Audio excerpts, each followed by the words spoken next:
the Beatles overrated? Are the Beatles overrated? That's a question that I think comes up quite a lot. I see it in comment sections quite a lot when anybody talks about the Beatles. It's maybe understandable because when something gets that big, when it's that huge, it's hard to almost see it.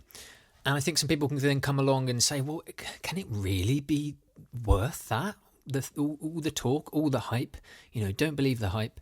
Well, I think in this case, yes, because, and what I'm going to do is I'm going to use this song, Strawberry Fields Forever, as a way to try and make my point, make my argument about why I don't think you can say they're overrated. And the reason for that, and the reason why I'm choosing this song, is because what they were, and I think not just in terms of musically, but of course culturally, and in terms of this song, on a technical level, we're going to look at the recording studio aspect of this, were pioneers. Them and the team around them of technicians were pioneers of what they were doing at the time.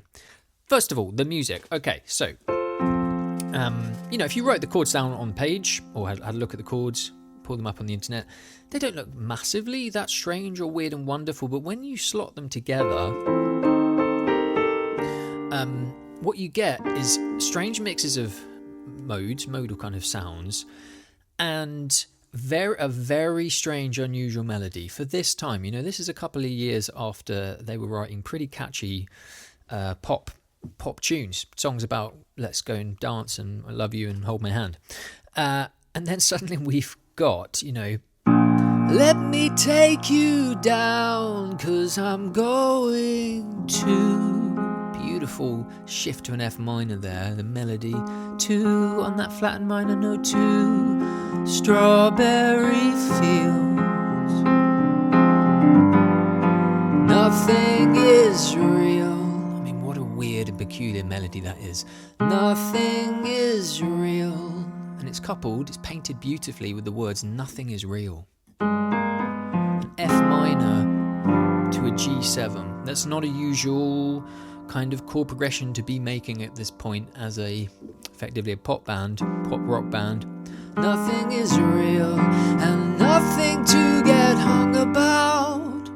Again, E flat, back to that G, E flat, G.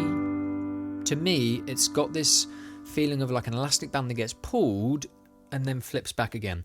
Nothing to get hung about. Nothing to get hung about. I was listening because it's understandably with this song and the lyrical content, and people talk about psychedelia and psychedelics, LSD and stuff that they were experimenting with at the time, which I don't, it arguably isn't really what the song is about. I was listening on the radio in the week and they were talking about how psychedelics now more and more are getting used to treat forms of depression and anxiety, really severe cases.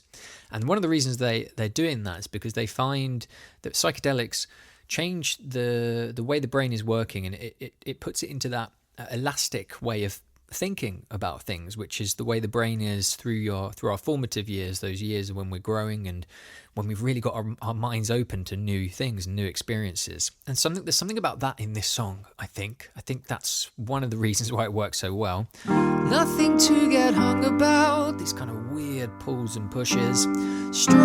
Strawberry fields forever. Again, there the time shifts. We've been in a 1, 2, 3, 4, and now we're in a 1, 2, 3, 2, 2, 3. So a 6/8 kind of feel. Strawberry fields forever. Did John Lennon sit down and go, I'm going to write that bar in 6/8? No, of course not. He just took the pattern of the word strawberry fields.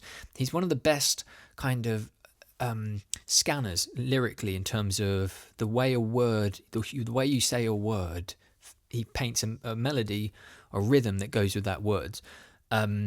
Quite famously, instead of counting in when he would record, he wouldn't say 1, 2, 3, 4. He'd go sugar plum fairy, sugar plum fairy. It's like childhood kind of nursery rhymes were so in his psyche and in his whole soul that the rhythm, it was interchangeable with rhythm and language and poetry.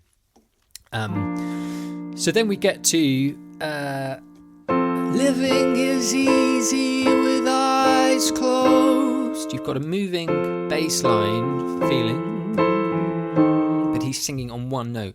Living is easy with eyes closed. Quite strange. Misunderstanding all you see.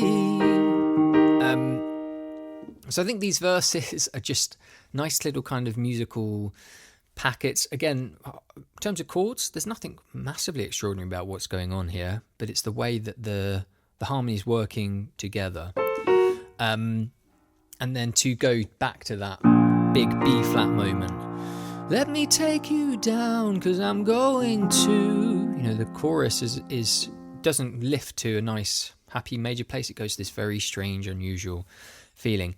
Incidentally, if you want to have a real big trip, play a piano that's in tune with the record, because the record is sort of in a weird place between an A flat and a B flat. So I often play this in B flat, but it's arguably not in either. We'll come to that in a second, a bit more about the studio thing. Okay, lyrically, why this is pioneering this song? Well, please say if you can think of another example, but here was somebody exploring, almost in a kind of psychotherapeutical way, their childhood, their feelings of looking at the world in a different way to everybody else. And this song was summing up feelings of nostalgia and all these kind of things mixed in at a time when people weren't writing songs. Like, they hadn't really written songs about that. This would then go on to form Sgt. Pepper's, which was all about that thematically. And the other single, the B-side of this single that came out was Penny Lane, so that was Paul McCartney doing a similar thing there as well. And then would go on to inspire lots of other people to start writing and talking about their childhood. The Kinks spring to mind. And the final thing is just, there's so much you can go and read about this. I'm not going to go on about it too much, but this song really was the first time any kind of band or anybody really had started to use the studio as part of the songwriting process. So this song came in pretty half-formed, and the wonderful thing is we can hear early demos on the Anthology 2 of the Beatles. You can hear an early version of this. This was then going to the studio, and they took, I was reading about this, about 45 hours of recording studio time over about 4 or 5 weeks to finesse the song, to kind of get it to where we hear it now. And the song changed over that time and evolved. And that's, again, they would then do with Sgt. Pepper's. It took kind of 4, 5, 6 months to produce that record. They were making something that couldn't be produced live. And in this song, you've got tape loops, you've got reversing going on, which was a new idea they were playing with. You've got a mellotron in the opening, as you heard at the beginning. That was a fairly new instrument to be using as a recorded way. You've got one of George's influences, one of these kind of Indian raga style scales. You've got a mixture of that an Indian instrument with cellos, and then kind of British sounding brass bands in there as well. All very unusual.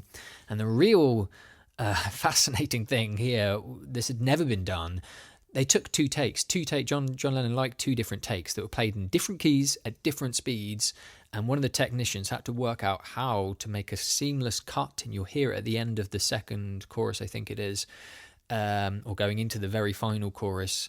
They actually had to slow one take down to make it go in speed with the other one. Absolutely phenomenal. Not digitally done, all done and through changes of electricity into the machine. Just absolutely fascinating. So, look, I've waffled on a bit there, and I haven't talked a hell of a lot about the harmony, but I'm hoping for some of you that might be thinking the Beatles are overrated, or think they just write sort of fun, happy, silly songs about kids, almost kids songs, Yellow Submarine, things like that.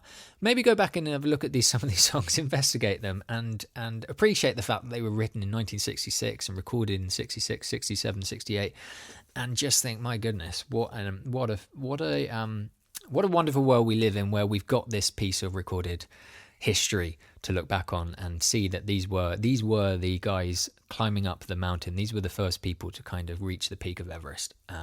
Hope you enjoyed that. I'll see you at the next video. Leave your suggestions for any songs you'd like me to look at. Cheers. Bye.